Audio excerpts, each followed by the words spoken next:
बड़े, वरना भाई साहब एक एक नंबर का था ना, थोड़ा सा और पढ़ लेता तो 100 ही आ जाते। वन शॉट में पूरा चैप्टर करने वाले हैं। पहले ही बता रहा हूं, जाएगा कोई नहीं कहीं भी। रिवर अपने साथ तोड़ के उसे ले जाती है, ऐसे धीरे धीरे तोड़ती रहेगी तोड़ती रहेगी तोड़ती रहेगी। अरे जब ही ना नीचे मिट्टी आती है ना, तो क्या हवा से मिट्टी आएगी? ऊपर से तोड़ ताड़ के मिट्टी लाई। अच्छे पानी को और लिए जा रहे हैं और लिए जा रहे हैं और लिए जा रहे हैं, जिसकी वजह से क्या हुआ, वाटर लेवल रिड्यूस हो गया। हाय एवरीवन, क्या हाल चाल है आप सभी के? सो कैसे हैं आप लोग? आई होप बहुत बढ़िया होंगे, बहुत मजे से होंगे, अपना सीजन एंजॉय कर रहे होंगे और अपने डाउट्स भी क्लियर कर रहे होंगे। स्प्रिंट आपके लिए एक सक्सेसफुल, आपको एक मुकाम पर पहुंचाए, आपके मार्क्स बेस्ट टू बेस्ट आए। मैं तो ये कहूंगा 100 आ जाए, बात खत्म। अपने कलेजों को भी शांति पड़े और आपके घर वाले के कलेजों को भी शांति पड़े। वरना भाई साहब एक एक नंबर का था ना, थोड़ा सा और पढ़ लेता तो 100 ही आ जाते। 95 के थोड़ा सा और पढ़ लेता तो बेटा और थोड़ा सा ना, वो थोड़ा कभी खत्म नहीं होने वाला। इसीलिए स्प्रिंट में पूरी कोशिश ये की जा रही है, पूरा पीडब्ल्यू आपके पीछे हाथ धो के पड़ा है कि भाई आपके मार्क्स लेके आने हैं, आपको बेस्ट टू बेस्ट मार्क्स लेके आने हैं। और यही जिम्मेदारी हमने ठानी है, क्योंकि अब सीजन स्प्रिंट का बहुत आगे तक आ चुका है और उम्मीद है आप लोग अपने डाउट्स को क्लियर कर चुके होंगे। एक और नया चैप्टर का नाम क्या है? ड्रेनेज। चैप्टर का नाम क्या है? ड्रेनेज। आप सभी जानते हैं ड्रेनेज क्या होता है। भाई ड्रेनेज का मतलब है पानी का बहना, सिंपल सी बात है। किसी नाले से पानी बह रहा है, ड्रेनेज हो रहा है। किसी नाली से पानी बह रहा है, ड्रेनेज हो रहा है। किसी पाइप से पानी बह रहा है, ड्रेनेज हो रहा है। तो क्या होता है ड्रेनेज? क्या सिर्फ इतनी सी बात से चैप्टर खत्म कर देंगे क्या हम, या फिर हम क्या पढ़ेंगे? वन शॉट में पूरा चैप्टर करने वाले हैं। पहले ही बता रहा हूं, जाएगा कोई नहीं कहीं भी। हाथ पांव जो धोने हैं, चाय नाश्ता पानी जो करना है कर लीजिए, क्योंकि बात कर रहे हैं हम क्या, ड्रेनेज की। ये जो पानी बहना ना, ये क्या कहलाता है बच्चे? ड्रेनेज है।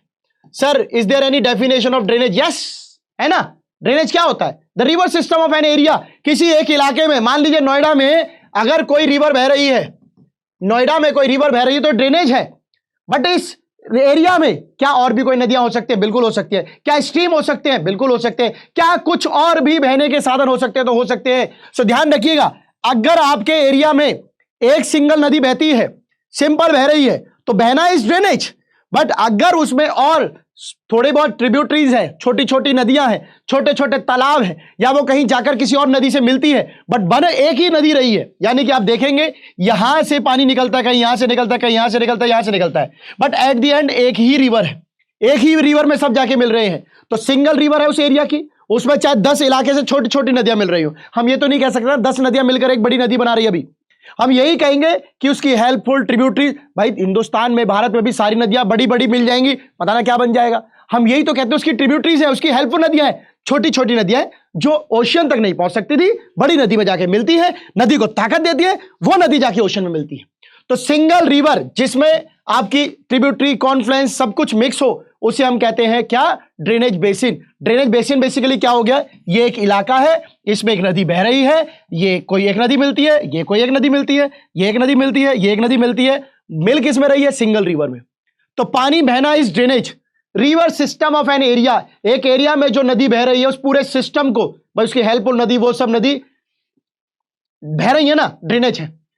ड्रेनेज बेसिन क्या है? बेसिन आप समझते हैं ना। अगर और थोड़ा समझाऊं तो ये जैसे आपका ये ऐसा है, एरिया बना हुआ है, जैसे आप मुंह धोते हैं ना, बेसिन होता है, तो वो कैसा होता है? बेसिन का आपने पोजीशन तो देखी होगी, कुछ ऐसे होता है, यहां अप होता है, यहां अप होता है, यहां से बीच से पानी आपका निकल जाता है, तो वो क्या हो गया? ड्रेनेज बेसिन हो गया।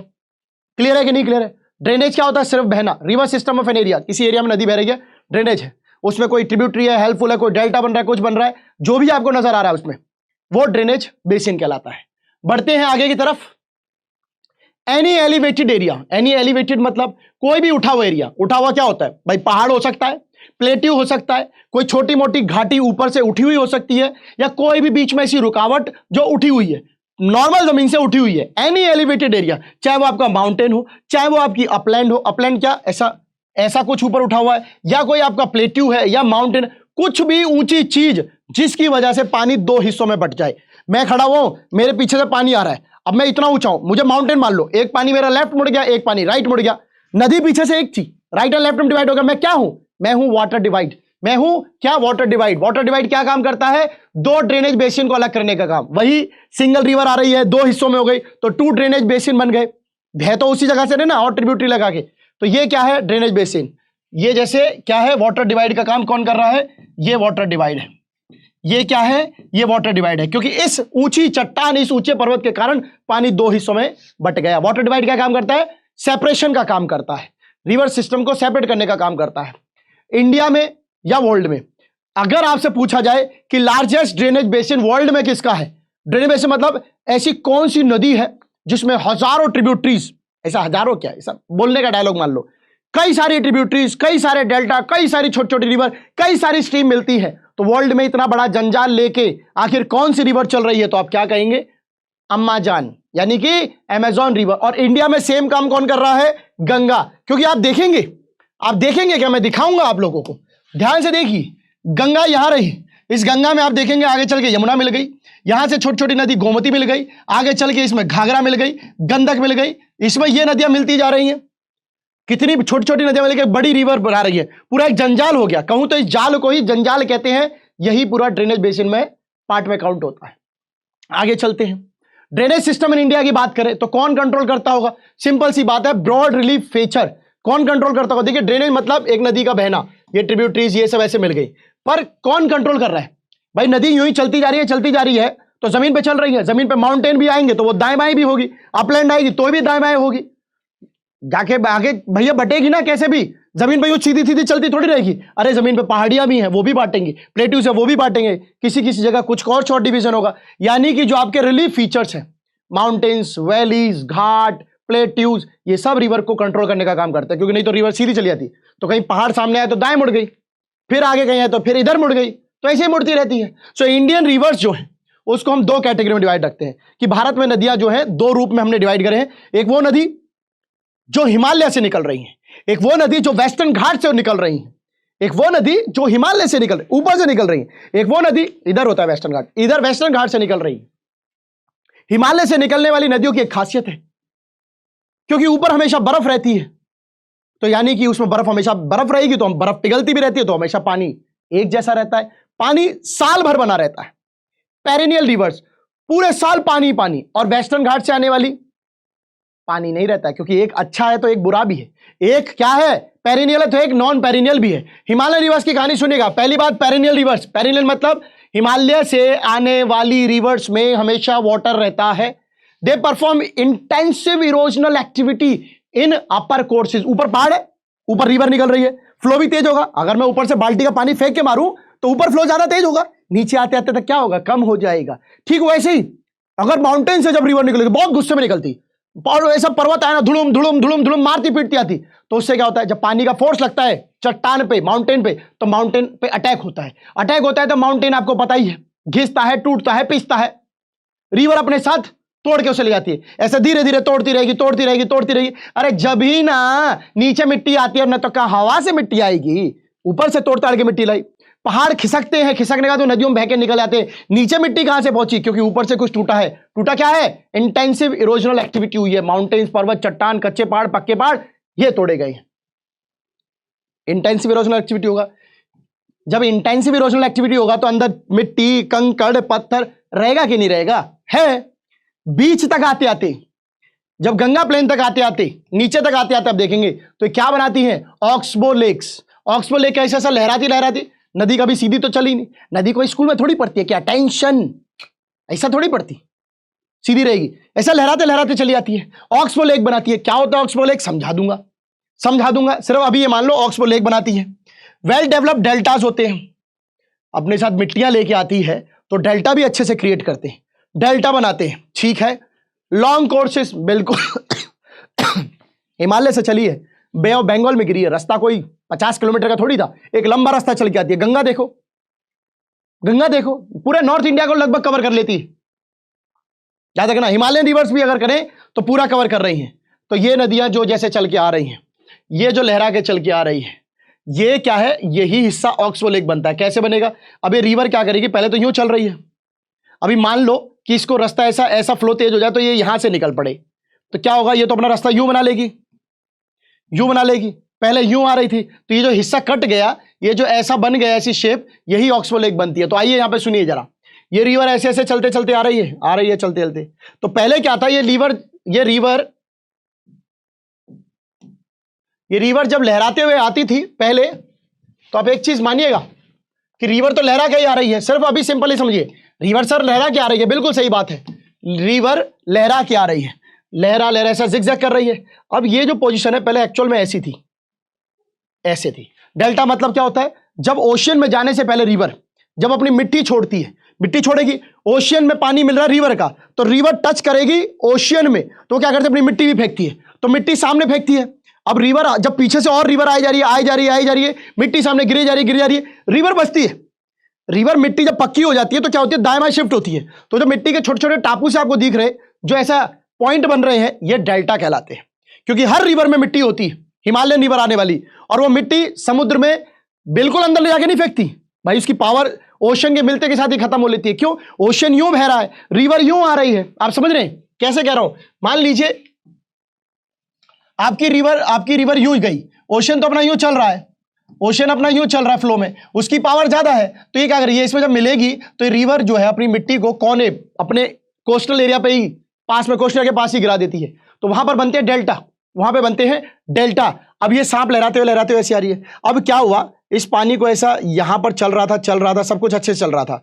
अब सडनली क्या होता है कि इस नदी का फ्लो जो है वो दाएं बाएं शिफ्ट होता है। मान लीजिए फ्लो अब तेज हो गया, अब तेज पीछे से पानी आ रहा है, तो क्या हो गया, अब रिवर ने यूं ना जाके रिवर सीधी चली गई, तो जो हिस्सा कट गया, अब ये सीधी क्यों चली गई भाई, नेचुरल एक्टिविटी है, नदी किधर भी मुड़ सकती है, ऐसा कुछ नहीं है कि रिवर नहीं मुड़ सकती कहीं भी। रिवर जब, अब यहां से समझिएगा,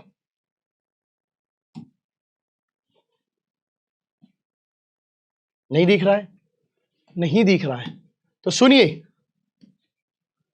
ये रिवर ऐसे ऐसे ऐसे ऐसे जा रही थी, राइट, ऐसे ऐसे जा रही थी, ये जो जा रहा है, ये जो हिस्सा अलग हुआ है, ये जो आपको ये दिख रहा है जिसपे मेरा लेजर जा रहा है अभी, ये जो हिस्सा आपको दिख रहा है, ये कैसे था, ये रिवर का ही पार्ट था। कभी रिवर यहां से बहा करती थी, कभी रिवर यहां से बहा करती थी, बट हुआ क्या, अब रिवर ने अपना रास्ता यूं ना जाके, रिवर, क्योंकि रिवर देखो यूं जा रही है, उसको तोड़ेगी तोड़ेगी तोड़ेगी, फिर एक टाइम आएगा रिवर ऐसे भी तो निकल सकती है, समझ रहे हो कैसे कह रहा हूं, रिवर यूं आ रही थी, रिवर ने क्या किया, ऐसा इधर से फोर्स बनाया, चलता गया, पानी तेज क्या आता था, टकराता गया टकराता गया टकराता गया, रास्ता टूट गया, ये रास्ता कट गया रिवर का, ये रास्ता कट गया, टकराया, रिवर यहां से मुड़ने लग गई, टकराते टकराते मोड़ दे, क्योंकि हमेशा जो फोर्स देखेंगे रिवर की वो उसके आउटसाइड जोन पे होती है। रिवर जब गाड़ी हम बैठते, गाड़ी पर समझिएगा, ड्राइवर ने यूं मोड़ी तो फोर्स किधर की तरफ आएगी, कभी एक बार इस तरफ की तरफ, फिर गाड़ी ड्राइवर ने यूं मोड़ी फिर किधर जाएगी, फिर इस तरफ। मतलब धक्का कौन खाता है, जो पीछे बैठा हुआ आदमी, उसको लगता है कि मैं इधर खिड़की से बाहर ना निकल गया, दूसरे को लगता है मैं इधर से निकल गया, जब राइट लेफ्ट करते हैं। तो जब इसने अपने को ऐसे से शिफ्ट करके ऐसा टक्कर मारती रही तो यहां से मिट्टी खिसकी, यहां से पहाड़ टूटा और वो तोड़कर अपने साथ फिर वही फ्लो बनाया, तो ये हिस्सा क्या हो गया, ये हिस्सा तो अलग पड़ गया, एंड इसी को कहा गया ऑक्सबो लेक। आई होप आप समझ पाए कि नहीं समझ पाए कि रिवर यूं यूं यूं चल रही है। अब मान लीजिए मेरा यूं मुड़ने का रास्ता है, मैं यूं ही मुड़ाऊं, ठीक है, अब मैं क्या करूंगा, यूं मुड़ा, अब मेरा तो फ्लो तेज है, तो मैं क्या करूंगा, हर बारी मैं मिट्टी पे हमला करूंगा, तो मैंने मिट्टी को तोड़ा तोड़ा तोड़ा, एक समय ऐसा आया जो मेरा ओरिजिनल रास्ता था, अब मुझे नया रास्ता टूट टूट के मिल गया, मैं इस नए से निकलूंगा, और जो रास्ता बच गया वो ऑक्सबो लेक की शेप में हो जाता है, क्योंकि जो मडराता हुआ रास्ता है वहीं से ही ऑक्सबो लेक बनती है, यही जो शेप है ना, यही ऑक्सबो लेक बनती है। अगर ये रिवर यहां से रास्ता तोड़ तोड़ के नया रास्ता ऐसे बना ले, तो ये जो रास्ता है अब ऑक्सबो लेक बन गया। आई होप मैंने इस पे काफी आपको टाइम दिया है, आप समझ पाएंगे। आगे चलते हैं, पेनिनसुलर रिवर्स की बात करें, हिमालय रिवर पेरिनियल है, पेरिनियल मतलब ऑलवेज वाटर, ये नॉन पेरिनियल है, ये डिपेंड करती है रेनी सीजन पर, रेन हुई अच्छी हुई तो यहां वाटर दिखेगा, नहीं होती तो ड्राई भी हो जाती हैं। शॉर्टर एंड शैलोअर कोर्सेज, छोटे रास्ते होते हैं, वो हिमालय से चलती हैं, ये वेस्टर्न घाट से चलती है, जाकर बे ऑफ बंगाल में गिर जाती हैं, छोटे रास्ते हैं। ऑरिजिनेट इन सेंट्रल हाईलैंड, वही सेंट्रल हाईलैंड मतलब इस एरिया में उत्पन्न हो रहे हैं, जैसे आपके यहां से आपकी गोदावरी, कावेरी, कृष्णा, ऐसे ये चंबल, दामोदर, ये सब गिर जाती हैं, ठीक है। तो इनके छोटे रास्ते, क्योंकि ये यहां से पैदा हुई, यहाँ बट एक नदी जो यहां से निकल कर ऐसा पूरा चलकर फिर आएगी, तो रास्ता देखो कितना बड़ा है, मैंने मार्कर से इतना बनाया है। Most of the reverse of peninsular river, ज्यादातर रिवर कहां ओरिजिनेट होती है, वेस्टर्न घाट में, सेंट्रल हाईलैंड में होती हैं, बट ज्यादातर रिवर आप देखेंगे कावेरी, गोदावरी, कृष्णा, ये यहीं ओरिजिनेट होती हैं। चंबल, बेटवा, सोन वो थोड़ी सी उधर हो जाती है, बट मेजर रिवर यही है जो पेरिनियल पेनिनसुलर रिवर्स जिन्हें कहते हैं, नर्मदा, गोदावरी, कावेरी, कृष्णा, ताप्ती, है ना, ये यहीं ओरिजिनेट होती हैं वेस्टर्न घाट की तरफ। चलते हैं आगे की तरफ, जैसे आपकी ताप्ती और नर्मदा आपके यहाँ सेंट्रल हाईलैंड में आती हैं, वो आती है। बाकी मोस्टली ध्यान रखिएगा मैं क्या बोल रहा हूँ जबान में, कि नर्मदा ताप्ती आपकी जरूर यहाँ सेंट्रल हाईलैंड में उत्पन्न होती है, बाकी जो है मेजर रिवर ऐसे ही होती हैं। तो आगे चलते हैं, which of the two Himalayan reverse cut through the mountains and making gorges. Himalayan reverse की अगर मैं बात करूं तो 3 रिवर याद रखिएगा, इंदस, गंगा एंड ब्रह्मपुत्र, ये 3 रिवर है।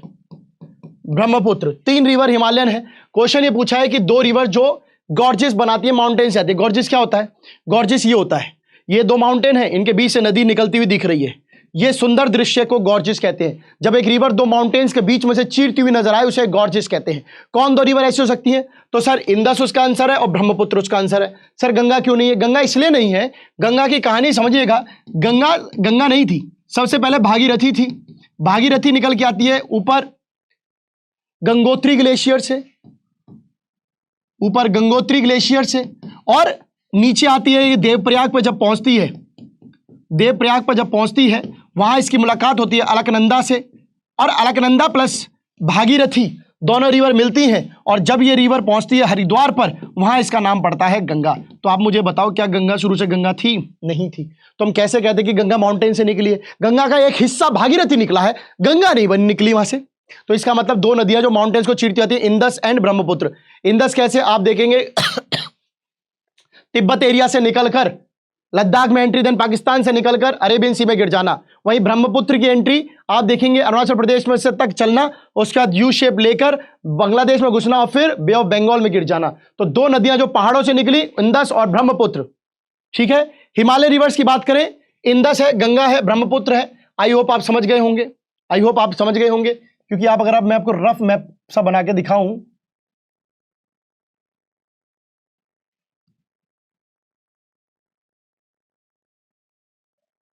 रफ मैप मानिएगा बच्चे, से एग्जैक्ट मैप नहीं है।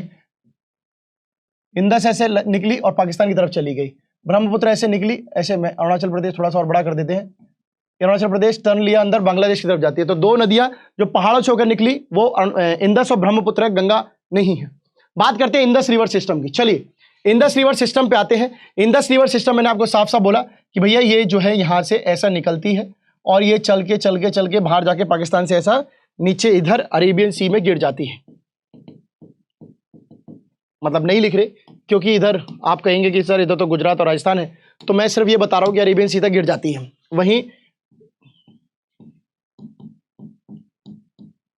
ये ब्रह्मपुत्र है जिसे तिब्बत में टीसांग को कहते हैं, चलती है अरुणाचल प्रदेश पहुंचती है, अरुणाचल प्रदेश पहुंचती है। यहां पर एक गांव है जिसका नाम है सादिया टाउन। सादिया कस्बे में पहुंचकर वहां इसको मिलती है दिहांग रिवर, उसके साथ मिलती है, फिर नीचे की तरफ चलती है, थोड़ा सा साउथ की तरफ चलती है, तो वहां पे इसकी देबांग और लोहित रिवर मिलती है। फिर ये ब्रह्मपुत्र एंटर करती है इसमें बांग्लादेश में, वहां जाकर जो है फिर ये अपना रंग रूप दिखाती है। तो असम और बांग्लादेश में इसको बाढ़ बहुत ज्यादा मिलती है। तो सुनिएगा, रिवर सिस्टम कहां निकली है? तिब्बत में। ब्रह्मपुत्र और इंदस दोनों कहां निकलती हैं? तिब्बत में। कहां पर? Near Mansarovar lake. उसके बाद क्या किया इंदस ने? किस तरफ चली? ईस्ट की तरफ या वेस्ट की तरफ? Flowing west. कहां एंटर करेगी वेस्ट में जाते हुए? सर लद्दाख इंडिया में एंटर करती है। वहां जाके क्या होता है इसके साथ? सुनिए, बहुत सारी ट्रिब्यूटरीज मिलती हैं। जब वहां पहुंच जाती है ऊपर तो बहुत सारी ट्रिब्यूटरीज मिलती है। कौन सी? जस्कर, न्यूब्रा, श्योक एंड हुंजा नदियां मिलती हैं इसको। अपने हिंदुस्तान में कश्मीर में इसको जस्कर, हुंजा, अपनी क्या कहते हैं श्योक, और अपना क्या कहते हैं नुब्रा वैली भी यही है कश्मीर में। तो जस्कर, नुब्रा, श्योक और हुंजा 4 रिवर मिलती है इंदस में। तो आप समझ गए आगे नहीं आगे? इंदस रिवर है मानसरोवर लेक के पास, तिब्बत में ओरिजिनेट होती है, हमारे वेस्ट की तरफ लद्दाख की तरफ चलेगी, वहां इंडिया में एंटर करती है। क्या एंटर करती है? इंदस रिवर एंटर करती है। वहां जाकर इसको 4 छोटी छोटी और नदियां मिलती हैं। उसके बाद ये पाकिस्तान की तरफ चलेगी, अभी सुनिएगा। फिर उसके बाद ये बल्तिस्तान और गिलगिट में एंटर करती है। वहां से ये जो है पाकिस्तान वाले एरिया में, वहां पर एक पहाड़ है जिसका नाम है एटोक, पाकिस्तान में, वहां से निकलती है। अब तक पीछे पीछे पहाड़ों की चल रही थी, हिंदुस्तान से गिलगिट, बल्तिस्तान, गिलगिट और बल्तिस्तान पहाड़ वाले एरिया में चल रही थी। अचानक वहां एटोक के वहां से नजर आती है कि भैया मैं आ गई, है ना, नियर मिठानकोट, पाकिस्तान के एरिया जो है मिठानकोट के पास से नजर आता है। यहां पर इसको और नदियां मिलती है जिनका नाम है 5 नदी। जब पंच नदी बन जाती है, सतलुज, ब्यास, रावी, चेनाब एंड झेलम, ये नदी जो है अब जाके इंदस में समा जाती हैं। तो यानी कि ये नदियां इंदस में मर्ज हो जाती हैं। आई होप आपको क्लियर है कि नहीं क्लियर है? आपको क्लियर है कि नहीं क्लियर है? इंदस उसके बाद साउथ की तरफ चलती है, वहां जाके अरेबियन सी में गिरती है। इसकी टोटल लेंथ 2900 किलोमीटर है। चलिए पूरे मार्ग को एक बार फिर से समझते हैं। यहां से इंदस तिब्बत में ओरिजिनेट हुई, near Mansarovar lake, near Mansarovar lake. तो सुनिएगा ध्यान से,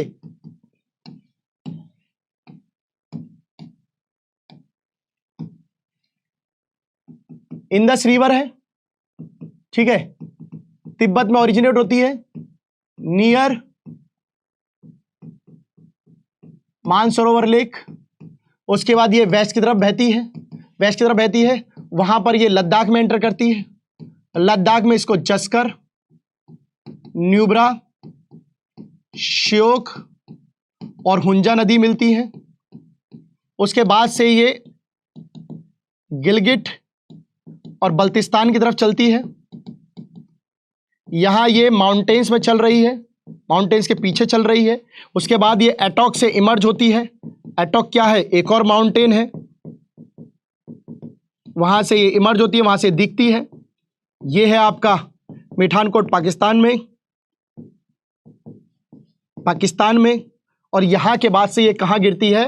फॉल्स करती है अरेबियन सी में। इस दौरान इसकी जो पूरी लेंथ रही है, इस दौरान इसकी जो पूरी लेंथ रही है, ये जो पूरी लेंथ रही है, ये रही है 2900 किलोमीटर। इज दैट क्लियर और नॉट? पूरा संक्षेप कर दिया सिर्फ एक सिंगल लाइन में, इंदस हो गई खत्म। ठीक है, अब इंदस की कहानी सुनिए। 1/3 पार्ट हम यूज करेंगे किन किन एरिया के लिए? लद्दाख के लिए, जम्मू कश्मीर के लिए, हिमाचल और पंजाब के लिए। 1/3 पानी यानी कि 1/3 पानी इंडिया का एंड 2/3 जो है वो किसका? पाकिस्तान का। इज दैट क्लियर और नॉट? इज दैट क्लियर और नॉट? ठीक है, अब ये जो हिस्सादारी हुई है, इसके लिए एक ट्रीटी एग्रीमेंट साइन हुआ था 1960 में, है ना, कि इंडिया केवल इतना ही पानी यूज करेगा। कितना पानी? 20% वाटर यूज करेगा इंदस का, पंजाब, हरियाणा, हिमाचल, जम्मू कश्मीर के लिए, मतलब इन पार्ट्स के लिए, Punjab, Haryana, southern part and western part of Rajasthan. जो पाकिस्तान वाली साइड, इस साइड पड़ रहे, वेस्ट साइड में, उनको भी तो पानी चाहिए, नहीं तो वो एरिया सूखे रह जाते। तो इंदस वाटर ट्रीटी ने किन एरिया को पानी प्रोवाइड कराया? 20%, Punjab, Haryana, southern and western part of Rajasthan. हो गई इंदस रिवर क्लियर? हो गई इंदस क्लियर? बात करते हैं गंगा रिवर की। गंगा रिवर की बात करें तो मैंने पहले ही बोला, गंगा गंगा नहीं है। गंगा कब बनी? At Haridwar, at Haridwar. गंगा गंगा कब बनी बच्चे? गंगा गंगा बनी हरिद्वार में, इससे पहले नहीं थी। गंगा मैं आपको बताऊं तो Bhagirathi plus Alaknanda is equal to Ganga, और वो भी कहां? हरिद्वार में जाके, हरिद्वार में जाके माउंटेन से रिवर निकलती है भागीरथी। ठीक है, तो Bhagirathi plus Alaknanda is equal to Ganga. Mountain से निकलकर देवप्रयाग पर अलकनंदा और भागीरथी दोनों मुलाकात करती हैं, पहुंचती हैं हरिद्वार। वहां से जो नदी का नाम पड़ता है, क्योंकि ये एरिया है प्लेन्स, प्लेन्स में जाकर इसको गंगा के नाम से जानते हैं, पहाड़ी तक तो यही नेम रहते हैं। बात करते हैं भागीरथी कहां से निकली? ग्लेशियर से भागीरथी निकलती है, देवप्रयाग पे पहुंचती है, वहां पे अलकनंदा से मुलाकात होती है। अलकनंदा से मुलाकात होती है, आगे की तरफ चलते हैं, दोनों मिलकर चलती है बहनें, दोनों बहनें चल के हैदराबाद कह रहा हूं, सॉरी, उसमें हरिद्वार में, sorry for my mistake, Hyderabad नहीं, हरिद्वार में, हर की पौड़ी पर, वहां जाके इसका नाम गंगा पड़ जाता है। गंगा नदी की बात करें तो गंगा नदी को इस दौरान कई सारी नदियां मेल जोल करती हैं। अब गंगा जो, क्योंकि आप देख रहे हैं गंगा ऐसे ओरिजिनेट होके आ गई, ऐसे ऐसे ओरिजिनेट होके आ गई।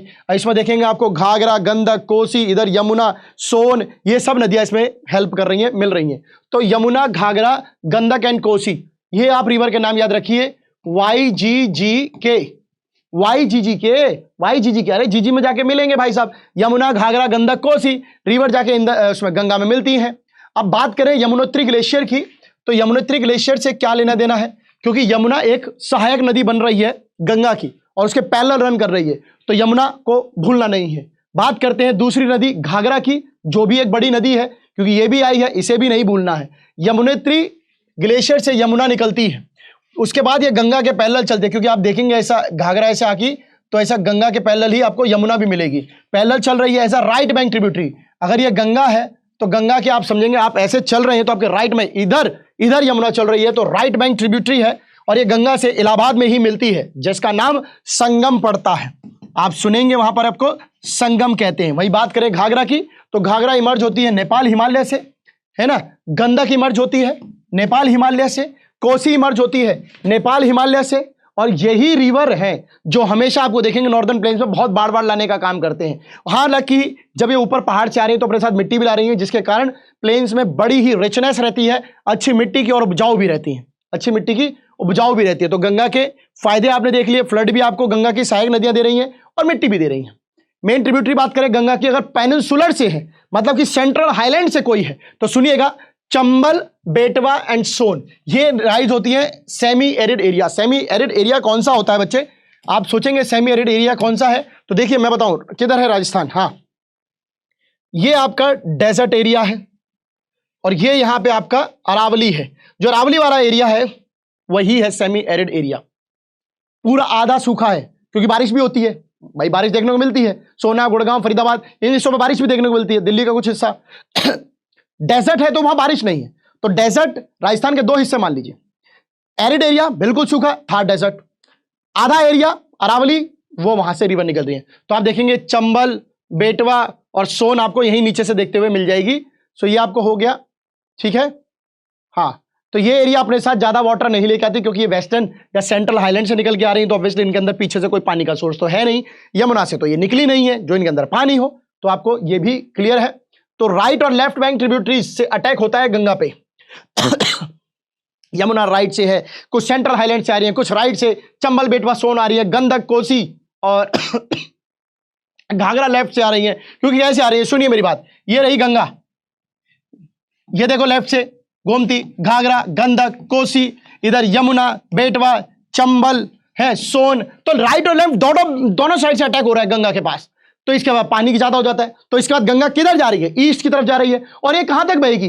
बहेगी साहब, बहेगी जब तक अरेबियन इसमें बे ऑफ बंगाल में ना गिर जाए। बहती है, बहती है, बहती है, और ये आप देखेंगे ये वेस्ट बंगाल जब पहुंचती है, रुकिएगा, वेस्ट बंगाल जब पहुंची, कौन सा इलाका? फरक्का जगह वेस्ट बंगाल में, यही इसका क्या बनता है? ईस्टवर्ड पॉइंट आपको बन जाता है, ठीक है। उसके बाद क्या है? ये नॉर्दर्न मोस्ट पॉइंट है गंगा डेल्टा का, ये नॉर्दर्न मोस्ट पॉइंट है गंगा डेल्टा का। अगर आपसे पूछा जाए कौन सा है, तो फरक्का वेस्ट बंगाल में। क्यों? यहां के बाद गंगा के होते हैं दो हिस्से, एक हिस्सा जाएगा किधर? ऐसा किधर गया रे? हाँ, बांग्लादेश में गया, और एक नीचे निकल जाएगा, जो नीचे गिर जाएगा। जो बांग्लादेश में जाएगा, ऊपर से एक नदी आ रही है ब्रह्मपुत्र, वो मिलेगी, फिर एक हिस्सा वहां बनेगा। और जो नीचे निकल गया साउथ की तरफ, हमारे पास जो रह गया वो हुगली, भागीरथी, हुगली। यहां पर भागीरथी, हुगली, उधर निकल जाएगा अभी जो आपको पद्मा और मेघना जो बनेगा अभी, वो रिवर। तो अभी समझना है, अभी समझना है। चलिए, गंगा रिवर पहुंच गई है फरक्का तक। फरक्का के बाद इसके हो गए टुकड़े, दो हिस्सों में बट गई। एक भागीरथी, हुगली, जो कि साउथ की तरफ बे ऑफ बंगाल में गिर जाएगी। दूसरी बांग्लादेश में जाएगी, जो कि इसका जैसे अब यो हिस्सा बांग्लादेश में गया, ये गिर गया साउथ में, जहां पर इसकी मुलाकात होती है गंगा की ब्रह्मपुत्र से। और Brahmaputra plus Ganga is equal to मेघना। तो मेघना किसका नाम है? गंगा और ब्रह्मपुत्र का मिलके। और जो नदी है भागीरथी, हुगली की नीचे गिरती है बे ऑफ बंगाल में, वहां ये बनाती क्या है? डेल्टा। ऐसा ही एक डेल्टा का नाम है सुंदरबन डेल्टा। डेल्टा क्या होता है? जब रिवर का पानी ओशन में टकराए और इनके सामने रिवर जब निकले ओशन से मिलने, तो सामने जो मिट्टी के पैचेस पड़े हैं, जिसकी वजह से रिवर दाएं बाएं लेफ्ट राइट खेल रही है, वो पैचेस ही कहलाते हैं डेल्टा। इज दैट क्लियर और नॉट? सुंदरबन डेल्टा एक ऐसा ही डेल्टा है जो कि गंगा ब्रह्मपुत्र, गंगा ने बनाया सुंदरबन डेल्टा, बांग्लादेश से भी आके बन रहे हैं। तो किधर रहा? गंगा भी है, ब्रह्मपुत्र भी और मेघना भी है ना। सुंदरबन डेल्टा का नाम सुंदरी पेड़ जो वहां पाए जाते हैं उससे निकाला गया है। ये वर्ल्ड का लार्जेस्ट, सबसे जल्दी, सबसे बड़ा फैलने वाला डेल्टा है। और यहां पर रॉयल बंगाल टाइगर भी रहता है। समझ में आ गई कि नहीं आगे बात? रॉयल बंगाल टाइगर भी रहता है। गंगा की लेंथ की बात करें, इंदस 2900, ये 2500। यहां पर गंगा को अगर आप देखेंगे तो एक अंबाला सिटी है पंजाब में, जो वाटर डिवाइड का काम करता है इंदस और गंगा के बीच में। वरना इंदस और गंगा मिल जाते, इंदस और गंगा अलग हुए तो किसकी वजह से? अंबाला की वजह से, नहीं तो अटैच हो सकते थे। इट एक्ट ऐसा वाटर डिवाइड, इट एक्ट ऐसा वाटर डिवाइड। क्योंकि मैंने क्या बोला, कोई भी अपलैंड माउंटेन क्या कहलाता है? रिवर्स के अगर बांटता है तो वाटर डिवाइड कहलाता है। चलिए, क्या पढ़ा हमने? बहुत सिंपल सा पढ़ा हमने, ऐसा कोई तीर नहीं मारा है। अपने देश की अगर नदियां पढ़ रहे हैं, सीख रहे हैं, तो इसमें कोई परेशानी नहीं है। चलिए, प्यार से सीखेंगे। हमने क्या सीखा? चलिए, हमने देखा कि भागीरथी जो है, मैं एक लाइन में फिर से बता रहा हूं, भागीरथी जो है वो कहां से निकली बच्चों? आपको पता चलेगा, गंगोत्री ग्लेशियर से चलती है, बहती है, बहती है, देवप्रयाग पहुंचती है, देवप्रयाग पहुंचती है। वहां पर एक और रिवर है पहले से, रिवर का नाम क्या है? अलख नंदा, ठीक है। ये दोनों मिलके क्या बनती हैं? गंगा। कब? जब ये हरिद्वार पहुंचती है, या फिर हम ये कह रहे हैं जब ये प्लेन एरिया में एंटर करती है। अब तक पहाड़ों पे चल रही थी, अब प्लेन एरिया में एंटर करती है। गंगा की जो पूरी लेंथ, मतलब अभी तो बताएंगे, गंगा चलती है। गंगा की सबसे अगर इंपॉर्टेंट ट्रिब्यूटरी अगर कोई है तो वो है यमुना, जो कि रन करती है क्या? पैरेलली, पैरेलल रन करती है। पैरेलली रन करती है ना। और आप देखेंगे नेपाल हिमालय से भी कुछ रिवर इसको ट्रिब्यूटरीज हैं, नेपाल हिमालय से भी कुछ ट्रिब्यूटरीज आ रही हैं, जैसे कि आपका घाघरा, गंडक, कोसी, है ना, प्लस पेनिनसुलर से भी कुछ रिवर आ रही हैं, पेनिनसुला से भी कुछ आ रही हैं, चंबल, बेटवा, सोन, और ये सब मिलके गंगा को क्या कर देती हैं, पावरफुल। गंगा में पानी पानी आ जाता है, गंगा हो जाती है पावरफुल, गंगा में ताकत आ गई। अब गंगा बह रही है, गंगा पहुंची वेस्ट बंगाल, जगह थी फरक्का, यहां जाके दो पार्ट हो गए, क्या, भागीरथी, हुगली, इसके बाद ये क्या जाती है, डेल्टा बना लेती है। ये कहां गई, बांग्लादेश में, बांग्लादेश में ऊपर से पहले एक रिवर थी, नाम है ब्रह्मपुत्र, नाम है ब्रह्मपुत्र, यहां से क्या पहुंची, गंगा। जब गंगा प्लस ब्रह्मपुत्र यहां बना, गंगा प्लस ब्रह्मपुत्र यहां हुआ तो बना क्या, मेघना।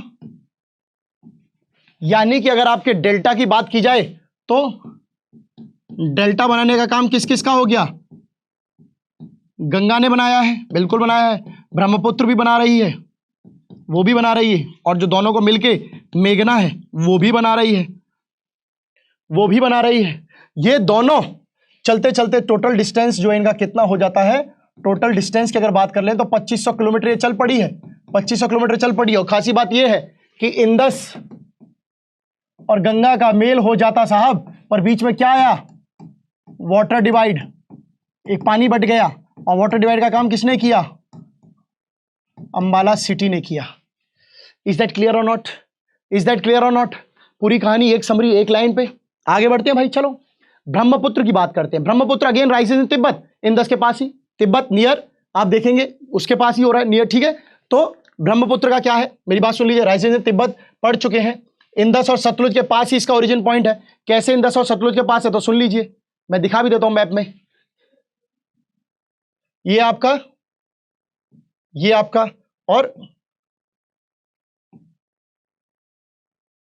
ये जा रही सतलुज, और ये यहां इंदस, और यही आपकी है ब्रह्मपुत्र, यही आपकी है ब्रह्मपुत्र। आइए चलिए देखते हैं, तो उसी के पास से निकली है, बिल्कुल सही बात है। स्लाइटली लॉन्गर देन इंदस है, बिल्कुल थोड़ी सी लंबी है, ठीक है। मोस्ट ऑफ द कोर्स, मतलब इसका आधे से ज्यादा रास्ता बाहरी रहता है, क्यों, क्योंकि यहां से उत्पन्न हुई, चलते चलते तिब्बत तिब्बत तिब्बत, चीन चीन चीन करती करती फिर तब जाके यहां पर पहुंची, क्या, ये क्या पॉइंट है जहां से मुड़ेगी, किधर गई रिवर, हाँ जहां से मुड़ेगी ऐसा, नामचा बरवा पर्वत, यहां से मुड़ेगी। तो भाई साहब यहां से मुड़ने का थोड़ा सा आसाम में रही फिर तो बांग्लादेश में हो गई ना। तो हमारे पास एरिया क्या मिला, सिर्फ इतना सा, इसीलिए कह रहे हैं आते ज्यादा एरिया बाहर ही घूमती है। बांग्लादेश बाहर हो गया है ना, और पूरा चाइना तिब्बत वैसा बाहर हो गया। तो इट फ्लोज ईस्टवर्ड, यहां से ओरिजिन हुई, ईस्टवर्ड की तरफ चलिए। अच्छा खास बात सुनिएगा, इस एरिया में ना तो पहाड़ है मिट्टी वाले, बर्फ के पहाड़ है, सूखा एरिया है, ठंडा और कोल्ड और ड्राई रीजन है। तो चांस ये बनता है कि ये यहां तक पहुंचने तक मिट्टी ना लाए। पर हिंदुस्तान में जैसे ही पहुंचेगी वहां तो पहाड़ है, वहां मिट्टी है, डस्ट वाले हैं, ऐसा पर्वत हमारे उधर उधर बर्फ वाले थोड़ी है। तो वहां से फिर वो मिट्टी कैरी कर सकती है। समझ गए आगे नहीं बात, समझ लेना यार, टफ नहीं है। ब्रह्मपुत्र रिवर सिस्टम पढ़ा, तो यहां पर ये जिस ग्लेशियर से निकली वो चेमा युंगडुंग ग्लेशियर था, जहां से इसकी उत्पत्ति हुई, जिस ग्लेशियर से, क्योंकि ऊपर पर्वत क्या है, बर्फ के हैं। तो ऐसा कौन सा बर्फ का पर्वत है जिससे ब्रह्मपुत्र निकली, चेमा युंगडुंग ग्लेशियर। जब ये रिवर चलते चलते कहां पहुंचती है, नामचा बरवा। मैंने क्या बोला, नामचा बरवा पहुंची, तो क्या करती है, ऐसा आपने देखा वो पॉइंट यहां तक पहुंची, फिर यू टर्न लेती है, टेक्स यू टर्न, इंडिया में एंटर की। इलाका कौन सा था, राज्य कौन सा था, अरुणाचल प्रदेश। गांव का नाम क्या है, near Sadia town, near Sadia town. और वहां जाकर इसका क्या पड़ जाता है नाम, इसको दिहांग कहते हैं। ब्रह्मपुत्र इंडिया आते आते क्या बन गए, दिहांग। अब दो रिवर से मुलाकात होगी, जॉइंट बाय दिबांग, ये ब है, दिरांग नहीं है, टाइपिंग। दिबांग एंड लोहित से मुलाकात होती है, दिबांग एंड लोहित से मुलाकात होती है। कितने यूटर्न लेगी, ये सब नहीं है मेंशन।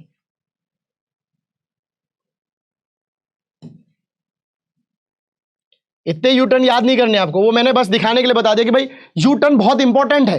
अगर मैं आपको बोलूं तो ध्यान रखना, वैसे मिटा रहा हूं बट मैंने आपको ये इसलिए फोकस किया है ताकि आपको ये याद रहे कि U turn is very important from Brahmaputra. Brahmaputra U turn लेगी भाई, याद रखना।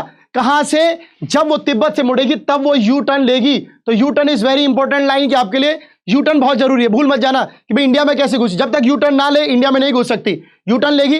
तिब्बत में अगर मैं बात करूं तो ये बहुत कम पानी लेके चलती है, बहुत कम मिट्टी लेके चलती है, क्योंकि कोल्ड रीजन है, ड्राई एरिया है, तो पहाड़ इतने पिघलते नहीं है। बट जब इंडिया में आती है तो यहां पर जो है ये हाई रेनफॉल के एरिया में आती है, क्योंकि यहां मौसम बारिश बहुत उधर एरिया में होती है, उधर बारिश पानी की एबिलिटी है। सो यहां पर रिवर जो अपने साथ पानी भी खूब मिलता है और डस्ट मिट्टी भी खूब मिलती है। तो question is why is it so, क्यों ऐसा हो रहा है? तो मैंने आपको पहले ही बताया कि भाई क्या रीजन है, क्या रीजन है, क्योंकि यहां पहाड़ है, यहां पर उनको तोड़ती है रिवर, ऊपर से मुड़ती है। जैसे मैंने क्या बोला, ये यू टर्न जो हिस्सा है, ये जो यू टर्न वाला हिस्सा है, यहां से नीचे हो, तो फोर्स मारेगी ना नीचे की तरफ, पहाड़ को और फ्लो मिल गया तोड़ने के लिए। भाई रिवर के पास और तेज फ्लो है, वो तोड़ेगी तो डस्ट और मिट्टी अपने आप आएगी, पानी भी तेज होगा, पानी का फ्लो भी तेज होगा। जब ऊपर से पानी गिरेगा तो पानी का बहाव भी तेज होगा।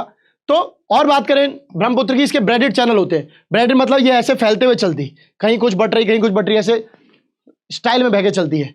आसाम में बात करें तो ये क्रिएट करती है क्या? Riverine island. ऐसा ही एक रिवरिन आइलैंड का नाम बताइए कमेंट सेक्शन में। ये कौन से आइलैंड का, इसका क्या नाम है? इस आइलैंड का, रिवरिन आइलैंड का क्या नाम है? बहुत सही आइलैंड नाम है, काफी मशहूर है, नाम निकलने वाला था, काफी मशहूर आइलैंड है। फटाफट कमेंट सेक्शन में बताइए क्या है।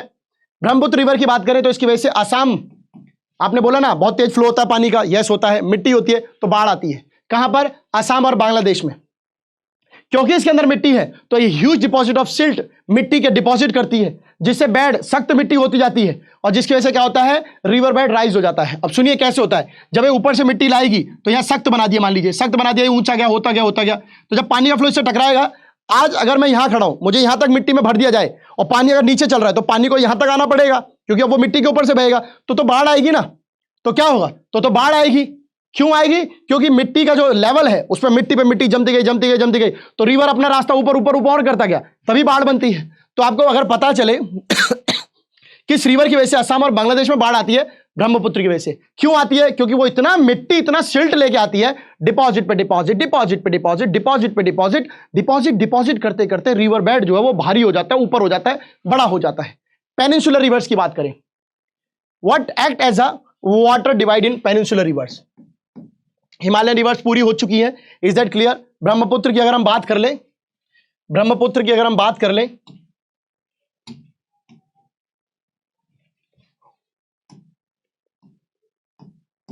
ब्रह्मपुत्र रिवर की अगर हम बात कर लें,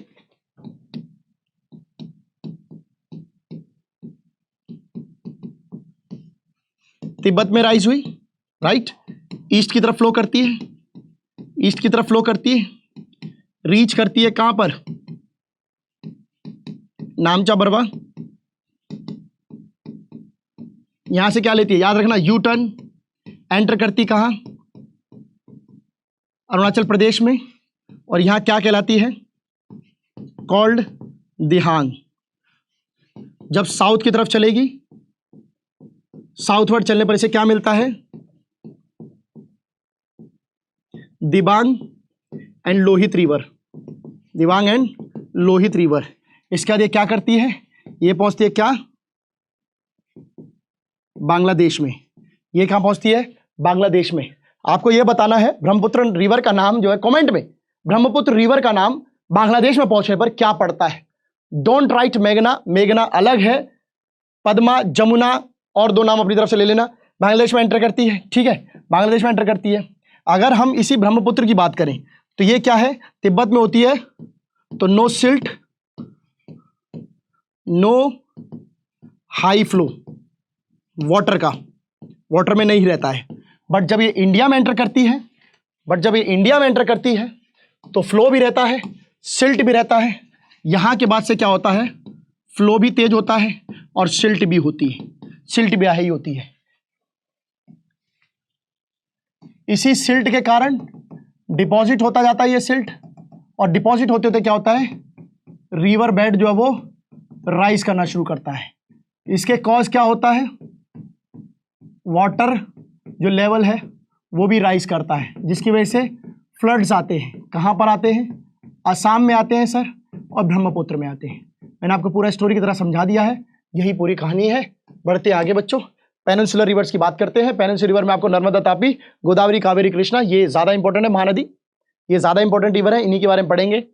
पेनिनसुलर रिवर की बात करते हैं तो पेनिनसुलर रिवर में कौन सी ऐसी चीजें जो वाटर डिवाइड करने का काम करता है, क्योंकि जब आप ऐसे पढ़ेंगे तो आपको पता चलेगा कि कुछ रिवर तो सेंट्रल हाईलैंड से निकल रही हैं, कुछ रिवर सेंट्रल हाईलैंड से निकल रही हैं, और कुछ रिवर जो है वो वेस्टर्न घाट से निकल रही। तो ऐसा क्या हुआ कि ये रिवर एक जगह से नहीं निकल पाई? तो कारण था ये वेस्टर्न घाट। इसने आधी रिवर को इस पार दे दिया और आधी रिवर को इस पार जाने पर मजबूर कर दिया। ऊंचाई है ऊंचाई है। 1 मिनट रुकिएगा, अभी 1 मिनट, मेडिसिन इज अर्जेंट। हाँ चलिए, समझ में आ गई बात। तो पेनिनसुलर रिवर जो है मेघना कह रहा हूं, महानदी, गोदावरी, कावेरी, कृष्णा, तप्ती और नर्मदा, इनको अलग करने का काम किसी एक ऐसे इलाके ने किया जिसकी वजह से आधी रिवर जो इस तरफ चलेगी, आधी रिवर इस तरफ चलेगी, और वो ऊंचा इलाका था वेस्टर्न घाट। तो महानदी, गोदावरी, कावेरी, कृष्णा ये वो रिवर है जो ईस्ट की तरफ जाती है। बस 2 रिवर आपको मिलेंगी, नर्मदा एंड तापी, जो उल्टी दिशा में चलती हैं। महानदी गोदावरी से कावेरी ये जाएंगी ईस्ट की तरफ, बे ऑफ बंगाल में गिरेंगी। वहीं ऐसा मध्य प्रदेश से नर्मदा और तप्ती, वो मैं बताऊंगा पूरा एग्जैक्ट फिगर, वो जाएंगी अपना किधर, अरेबियन सी की तरफ। तो ये जाती है ऐसे, वो जाती है बे ऑफ बंगाल की तरफ, ये बनाती है डेल्टा, ये बनाती है ईस्टरी होता है थोड़ा डेल्टा से। मतलब मैं अगर एक बेसिक डिफरेंस बोलूँ ना, बिल्कुल अगर एक अनपढ़ इंसान को भी समझना हो कि what is the difference between deltas and estuary, तो आप समझिए हर रिवर के अंदर मिट्टी होती है, ढलान रहेगी तो मिट्टी ज्यादा जाएगी। जब मिट्टी जाके रिवर के साथ जाके, जब रिवर तो ओशन में मिल जाती है, मिट्टी कहां तक जाएगी? मिट्टी तो उसके कोस्टल के आसपास गिर जाती है, उसे डेल्टा कहते हैं। ईस्टरी ऊपर की तरफ बनता है, ऊपर की तरफ से क्यों बन रहा है? वो भी रिवर जाएंगी, वो भी जाके अरेबियन सी में गिरेंगी। रिवर गिर गई, ज्यादा मिट्टी नहीं ले पाई क्योंकि फ्लो नहीं था, उल्टी डायरेक्शन थी, ऊंचा हिस्सा था, तो रिवर तो बह के निकल गई। मिट्टी तो लाई होगी, पर एक तो ऐसा होता ना यार, ऊपर की तरफ मिट्टी चढ़ ही नहीं पाई, पानी तो चढ़ गया फ्लो में, मिट्टी नहीं चढ़ पाई, और थोड़ी बहुत अगर मिट्टी गई तो उसको समुद्र अपने साथ ले गया।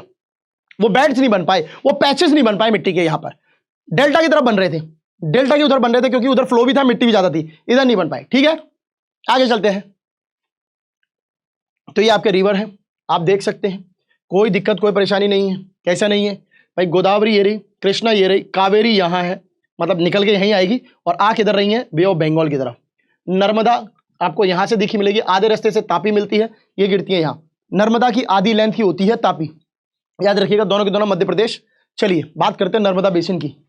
नर्मदा बेसिन की बात करें तो सुनिएगा, ये अमरकंटक हिल से निकलती है, अमरकंटक हिल से निकलती है जो एमपी में है।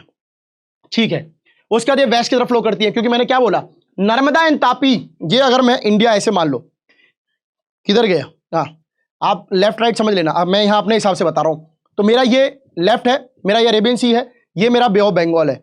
तो नर्मदा एंड तापी इस हाथ पे है, नर्मदा एंड तापी इस हाथ पे है, महानदी, गोदावरी, कावेरी, कृष्णा वो इस हाथ पे है, और ये ऐसे मान लो मुझे। तो इधर गोदावरी, कावेरी, कृष्णा को मैं फ्लो ज्यादा दूंगा, नर्मदा, तापी को थोड़ा ऊंचाई देखनी पड़ेगी। फ्लो वेस्ट की तरफ चलती है। Inner rift valley, rift valley क्या होता है? रिफ्ट वैली क्या होता है?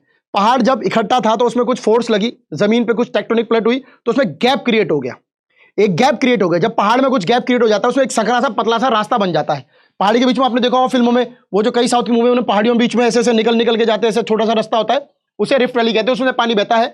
नर्मदा कई सारी ऐसे पिक्चरिस्ट लोकेशन, मनमोहक दृश्य बनाती है, जैसे कि ये देखो कितना बढ़िया मार्बल है, मार्बल का पत्थर वाली पहाड़ियां हैं, इनके बीच से पानी चल रहा है, लोग बोटिंग कर रहे हैं, ऊपर ऊपर पहाड़ चल रहे हैं, बड़ा ही मनमोहक। दूसरा होता है ये सफेद दूध जैसा, एकदम झाग जैसा पानी निकल के आता है फ्लो के साथ। नर्मदा बेसिन जो है, मतलब मान गए ना, ये सब बनाता है। नर्मदा बेसिन कहां किस एरिया कवर करता है? Only 2 area, Madhya Pradesh and Gujarat. Madhya Pradesh में निकलता है, गुजरात की तरफ चल के बहता है, इसलिए Madhya Pradesh and Gujarat only by the Narmada.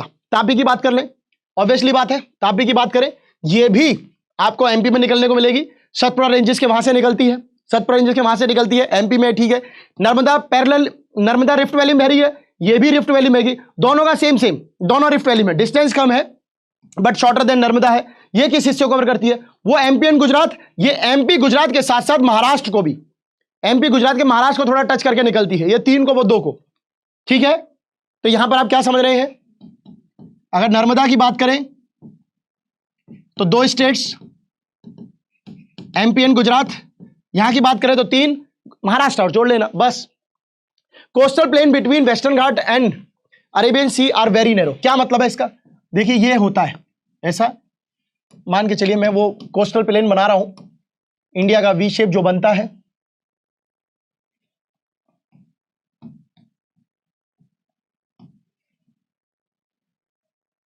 ठीक है। तो ये क्या है? ये वेस्टर्न घाट है। ये क्या है? अरेबियन सी है।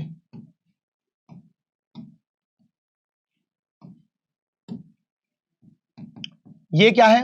अरेबियन सी है। ये क्या है? वेस्टर्न घाट है। इसके बीच में ये रास्ता नहीं दिख रहा आपको? ये रास्ता, ये इतना सा रास्ता बच पाता है कि इसमें से कुछ एक नदियां ही बह पाती हैं जिनका नाम है साबरमती, माही, भरतपुजा एंड पेरियार। इंपॉर्टेंट अगर मैं बताऊं तो पेरियार इज वेरी इंपॉर्टेंट, जो कि केरला से बहती है, क्योंकि आपने देखा वेस्टर्न घाट तो यहां तक पूरा फैला हुआ है। तो ये 4 रिवर है जो अरेबियन सी यानी कि कह सकते हैं हम वेस्टर्न कोस्ट पे बहती है, क्योंकि ये सारा जो कोस्ट है वो क्या है? वो वेस्टर्न कोस्ट है।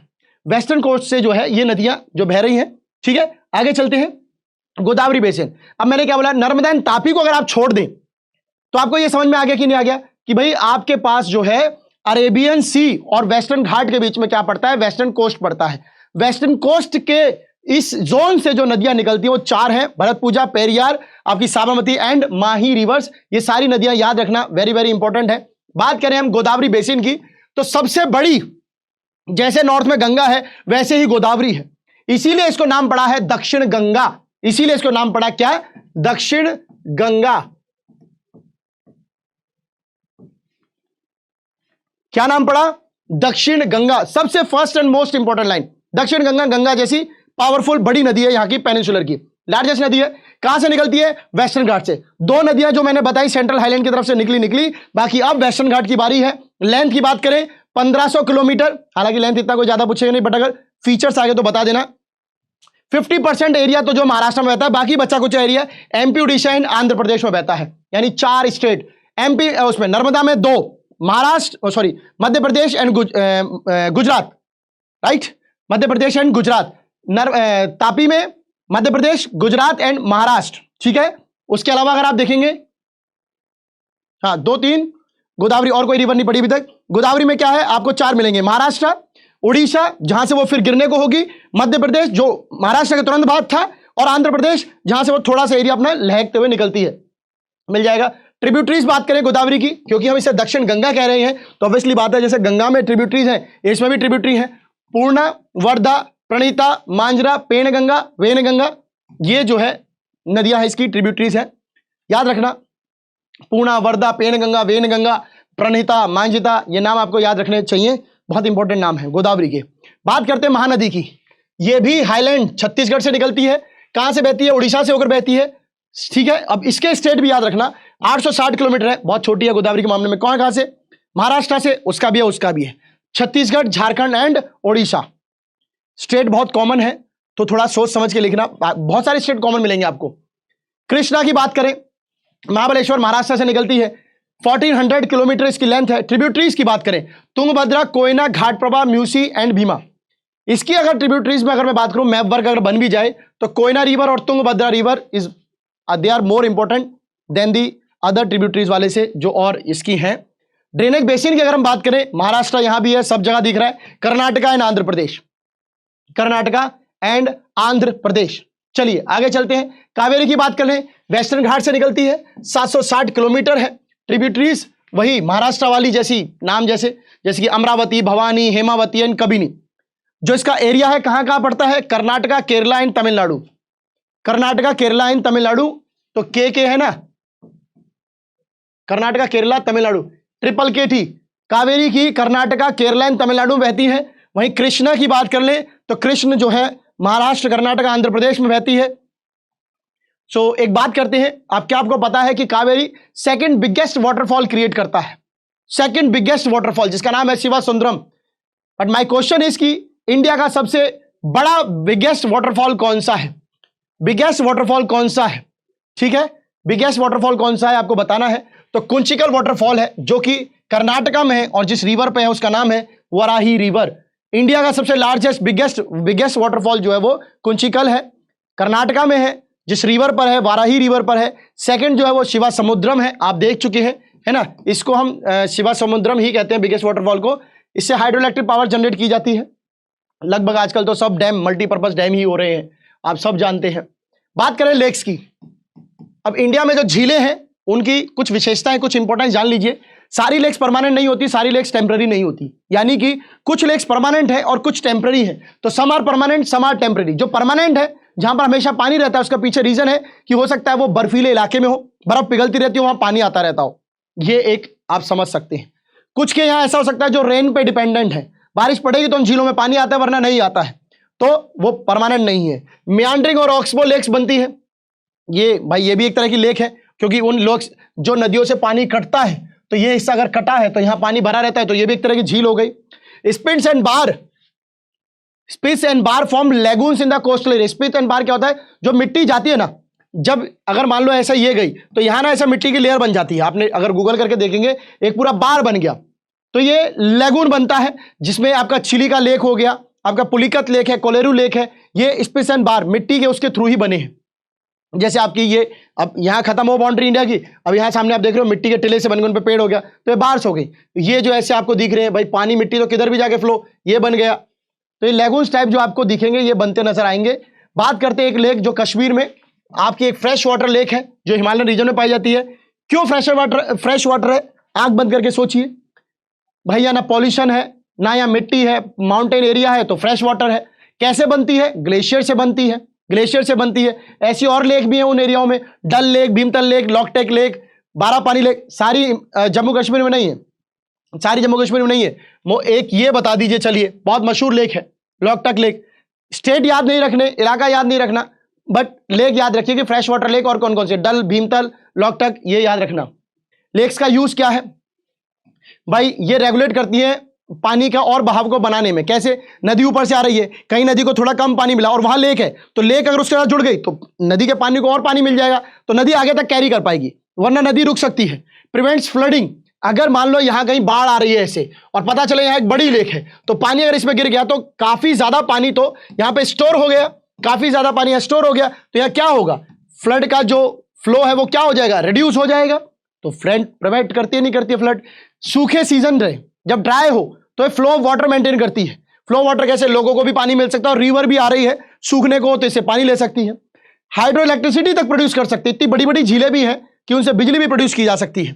आसपास के मौसम को बनाए रखने में सही रहती है। बहुत गर्मी है, कहीं अगर लेक होगी तो मौसम थोड़ा कंट्रोल रहेगा, जैसे समुद्र के आसपास पानी रहता है तो वहां मौसम बड़ा कंट्रोल रहता है, तो लेक्स अपने एरिया में यही काम कर रही होंगी। एक्वेटिक सिस्टम भी मेंटेन रहता है। एक्वेटिक इकोसिस्टम कैसे मेंटेन रहता है भाई? आपके आसपास मछलियां भी होना जरूरी है, जानवर, भैंस पानी ये भी पिए, ये भी जरूरी है, उसमें थोड़े से एक्वेटिक लिविंग ऑर्गेनिज्म होना जरूरी है। उससे जो इकोसिस्टम हमारा है, पेड़ है, पौधे हैं, जीव है, जंतु है, सबको पानी से फर्क पड़ता है, इसलिए ये मेंटेन करता है। रिवर्स की बात करें, हमारी इकोनॉमी में रिवर्स का क्या रोल है? बहुत रोल है भाई।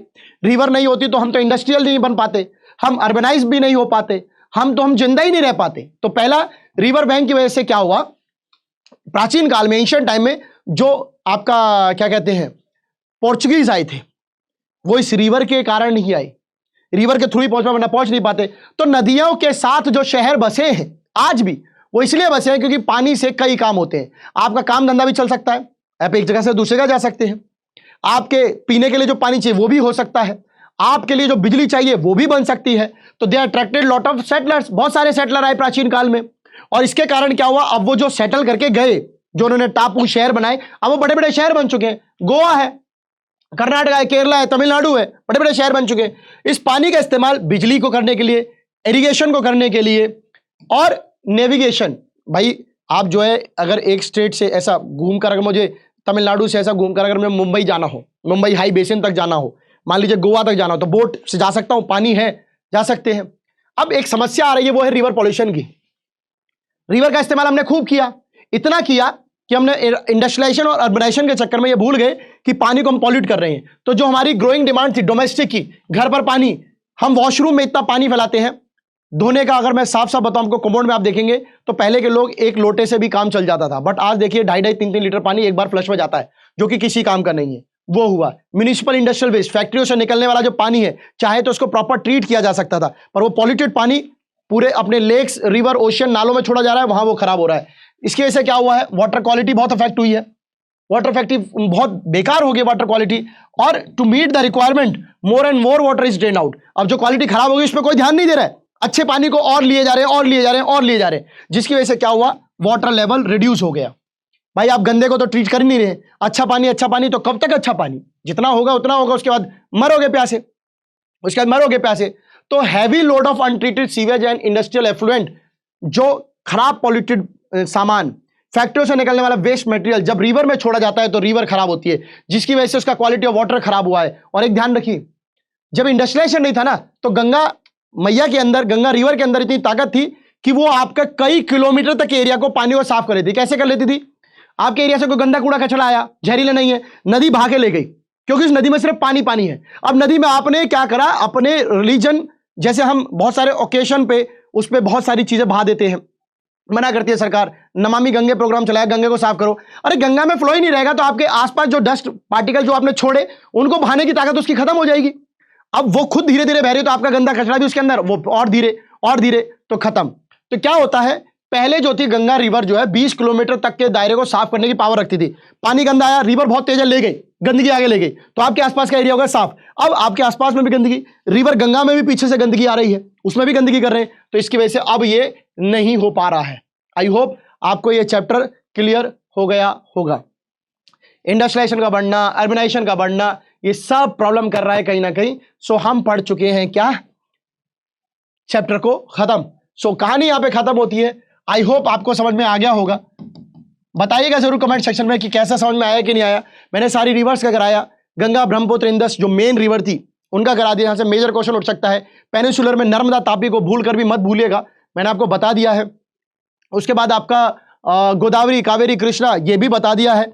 उसके बाद आपका इंपॉर्टेंस ऑफ लेक्स बताया, इंपॉर्टेंस ऑफ रिवर बताया, रिवर पॉल्यूशन का बताया, और यहीं पर मैं खत्म चैप्टर कर पाया। मिलेंगे अगली बार। मुस्कुराते रहिए और देखते रहिए अपनी रिवीजन क्लासेस को।